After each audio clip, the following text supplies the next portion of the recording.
Dad? Hey, Dad? Hey, you want me to get the nurse? Huh?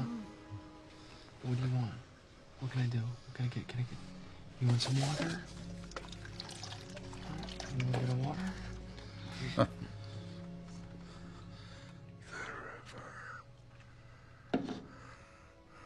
The river?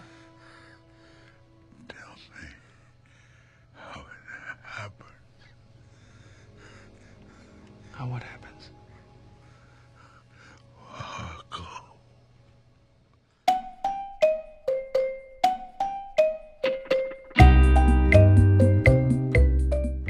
Construire un pitch est un exercice bien plus difficile qu'on ne le pense. La plupart du temps, lorsque l'on écrit un roman, et surtout lorsque l'on vient d'écrire un premier jet, on a tendance à croire qu'il y a énormément de choses dans notre histoire, qu'il est fondamentalement impossible de la résumer en 2 phrases et encore moins en une, qu'il y a des tas de ramifications qu'il ne faut pas négliger, que si l'on parle de l'histoire principale, on risque d'oublier toutes les intrigues secondaires qui sont si importantes, que si l'on ne parle que de l'histoire, cela ne va rien dire sur le concept génial de l'univers, etc., etc. Et pourtant, c'est un fait, il est toujours possible de pitcher son projet en une phrase, voire même en quelques mots. Même les histoires les plus denses, les plus complexes, les plus longues peuvent en réalité être résumées en une phrase, une idée générale. Mais pour cela, vous aurez besoin d'avoir une vue d'ensemble sur votre récit et une capacité de synthèse qui n'est pas forcément donnée à tout le monde. C'est pourquoi dans cet épisode et dans les suivants, je vais vous donner une série d'exercices à faire pour construire vos pitchs pas à pas, sans trop vous prendre la tête. Et au bout d'un moment, à force de pratiquer ces exercices, vous aurez tellement l'habitude de pitcher vos histoires que ce sera aussi naturel pour vous que de les écrire. Néanmoins, je vous conseille de ne pas directement chercher à pitcher votre histoire tant que vous ne serez pas familier avec ces exercices. En effet, il est beaucoup plus dur de prendre du recul sur ses propres écrits et donc d'avoir la vue d'ensemble nécessaire pour ne pas se perdre dans les détails. C'est pourquoi je vous propose de plutôt commencer par appliquer ces exercices sur des films, des romans, voire des séries que vous aimez bien, histoire de vous entraîner un peu avant de passer aux choses sérieuses. Et une fois que l'exercice vous paraîtra naturel, vous pourrez essayer de pitcher votre propre histoire. Et ce conseil vaut évidemment pour tous les épisodes à venir concernant la construction des pitchs ou même d'autres documents comme les synopsis. De mon côté, je vais prendre l'exemple du film Star Wars épisode 4, Un Nouvel Espoir, car c'est une histoire que tout le monde connaît bien. Et donc, dans cet épisode, nous allons voir une petite série d'exercices qui vous permettront de construire un pitch de fin, c'est-à-dire un pitch qui est censé décrire le sujet de votre histoire et le mettre en valeur avec sa fin. Pour rappel, le pitch de fin se construit de la manière suivante. Le protagoniste, dans une situation A, traverse telle aventure pour finir dans la situation B.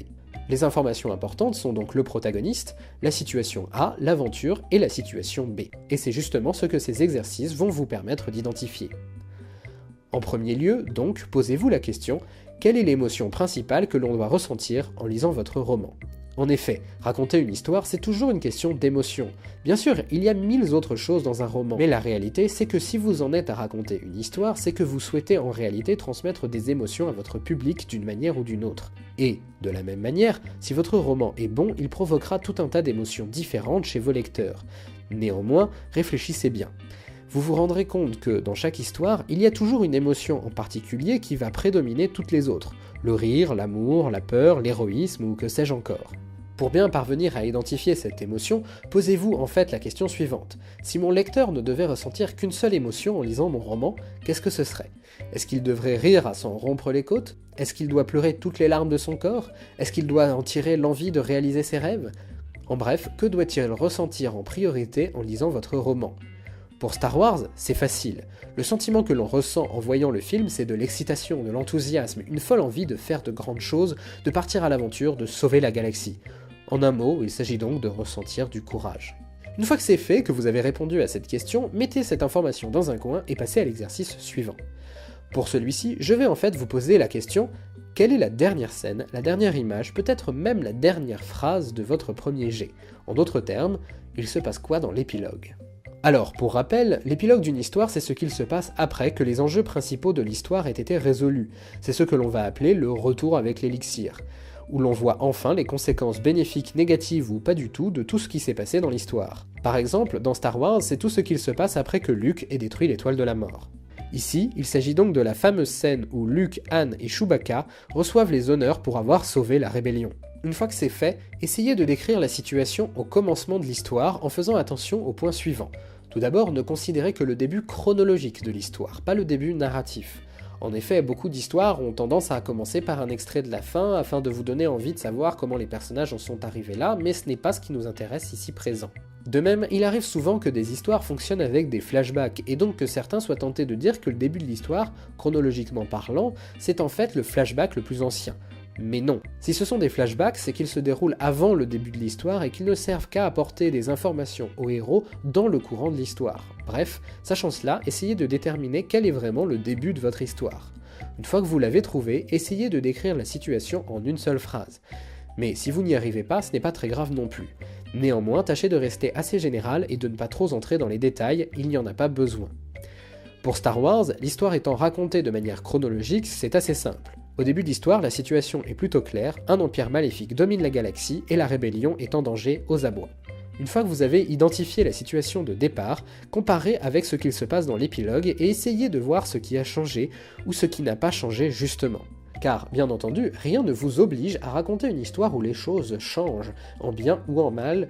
En fait, beaucoup d'histoires nous racontent même les tribulations de personnages qui s'échinent à faire des choses mais qui finalement ne changent absolument rien, ni à leur situation, ni à celle des autres, et ce sont d'ailleurs d'excellentes histoires. Bref, encore une fois, dans Star Wars, les choses sont assez simples. Ce qui change, c'est la situation de la rébellion. Au début de l'histoire, elle est en danger, à la fin de l'histoire, elle est triomphante, donc ce qui a changé au cours de l'histoire, c'est que la rébellion a été sauvée.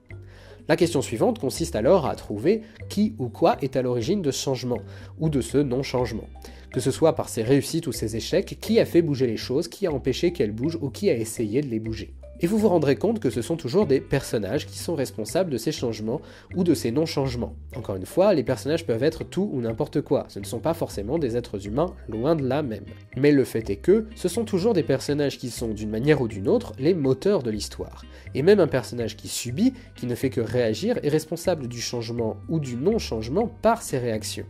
La véritable question est donc quel est le personnage responsable de ce changement ou de ce non-changement ? Répondre à cette question vous permettra d'identifier le protagoniste de l'histoire. Bien entendu, il n'y a pas toujours qu'un seul responsable. Si je prends une série comme Game of Thrones par exemple, il est évident que c'est un ensemble de personnages qui sont finalement responsables du changement quel qu'il soit. Ou alors, il arrive qu'il n'y ait pas vraiment un seul personnage mais plutôt un groupe de personnages. Cela ne pose absolument aucun problème. Dans ce cas-là, posez-vous surtout la question de qui sont ces personnages et de ce qu'ils ont en commun. Par exemple, tous les personnages de Love Actually ont en commun le fait de se sentir seuls, de chercher l'amour. Quoi qu'il en soit, un protagoniste n'a pas besoin d'être un personnage seul, et il peut même y en avoir plusieurs. Pour Star Wars, la situation est évidemment très claire puisqu'il n'y a qu'un seul personnage responsable du changement, quoi qu'il ait reçu de l'aide, Luke Skywalker. C'est lui qui sauve la rébellion, c'est lui le protagoniste de Star Wars. Une fois le protagoniste identifié, cherchez à décrire sa situation initiale en la comparant avec sa situation dans l'épilogue. Bien sûr, il arrivera souvent que vous ayez en fait déjà répondu à cette question, tout simplement parce que, très souvent, la situation de départ de l'histoire et l'épilogue concernent plus directement le personnage principal et son histoire personnelle que toute autre chose.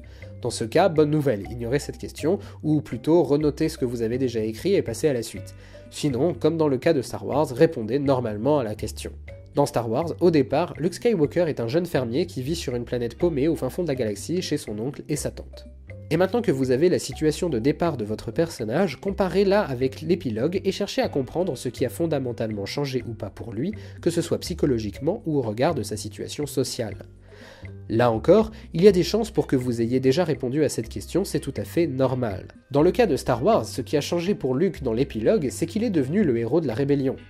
Et voilà, à partir de là, si vous avez bien pris le temps de répondre correctement à chaque question, vous avez théoriquement tout ce qu'il faut pour décrire la situation A, la situation B et le protagoniste. Le seul élément qu'il vous manque pour construire votre pitch, c'est l'aventure.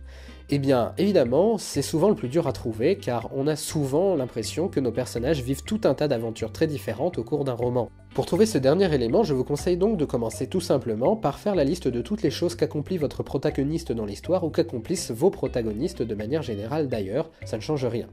N'essayez pas d'entrer dans le détail de chaque action, mais faites une liste de toutes les missions qu'ils se donnent, peu importe qu'ils subissent des échecs ou qu'ils rencontrent des succès dans celles-ci d'ailleurs.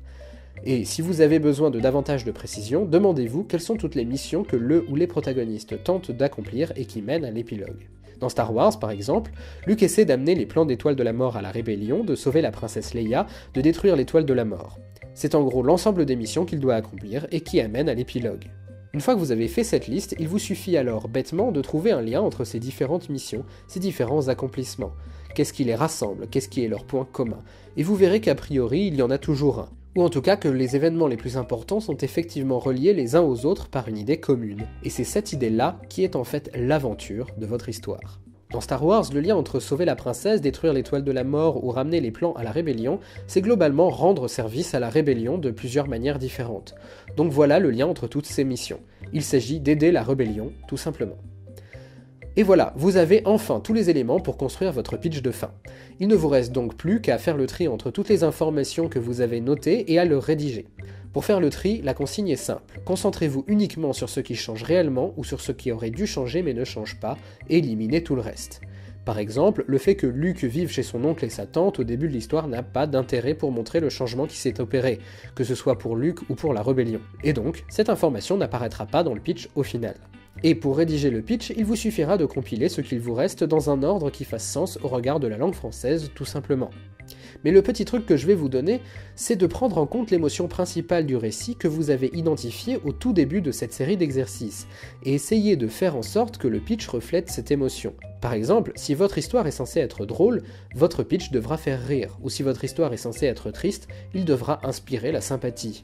Pour arriver à ça, le petit conseil que je vous donne, c'est d'écrire une première fois le pitch de manière neutre, puis de le reformuler un peu en y ajoutant des adjectifs ou d'autres petits compléments de ce style pour retranscrire le sentiment voulu. Et donc, pour Star Wars, voilà ce que ça donne. Un jeune fermier de l'espace venu d'une planète insignifiante, en risquant sa vie pour sauver la rébellion et combattre l'empire tyrannique qui règne sur la galaxie, va devenir le héros de toute la rébellion. Et voilà comment on construit un pitch de fin. Assez simple, pas vrai ? Alors maintenant, vous n'avez plus qu'à vous entraîner de votre côté sur d'autres films, romans, séries, etc. en suivant bien ces consignes. Et ensuite, quand vous maîtriserez parfaitement l'exercice, vous pourrez le faire sur votre propre histoire. Voilà, épisode terminé. Et ça y est, enfin de l'exercice pratique du concret de chez Concret, et cette fois, ça rigole plus. Bon, soyez prévenus, dorénavant, cette chaîne ressemblera davantage à ça, c'est-à-dire des exercices concrets pour réaliser les différentes étapes de travail. Alors j'espère que ça vous plaît, parce que vous allez en bouffer. Et si je n'ai pas donné d'exercice comme ça avant, c'est tout simplement parce que les étapes précédentes, l'idée et le premier jet, n'en nécessitaient pas vraiment. À part vous dire de suivre vos envies et votre imagination, il n'y avait pas beaucoup plus de méthodes à apporter à ce niveau-là. Et maintenant, j'en suis sûr, vous comprenez ce que je voulais dire quand je vous disais que c'est après le premier jet que le travail commence vraiment. En parlant de travail, je vous rappelle que dans la vie, je donne des cours particuliers d'écriture par correspondance, et maintenant que vous avez un petit aperçu du genre d'exercice que je conçois dans ce cadre, si vous voulez vraiment profiter de ce type de conseils et d'aide, je vous invite à cliquer sur le lien en description. Et n'oubliez pas non plus de faire un petit tour sur le site par la même occasion. Si la vidéo vous a plu et vous a été utile, surtout partagez-la, réutilisez ces exercices autant que possible, faites-les faire à d'autres et dites bien d'où ils viennent. Bref, aidez-moi à faire connaître cette chaîne. Et si vous vous en sentez l'envie, likez, commentez et abonnez-vous en cliquant sur la cloche. Sur ce, à la semaine prochaine, et n'oubliez surtout pas d'écrire.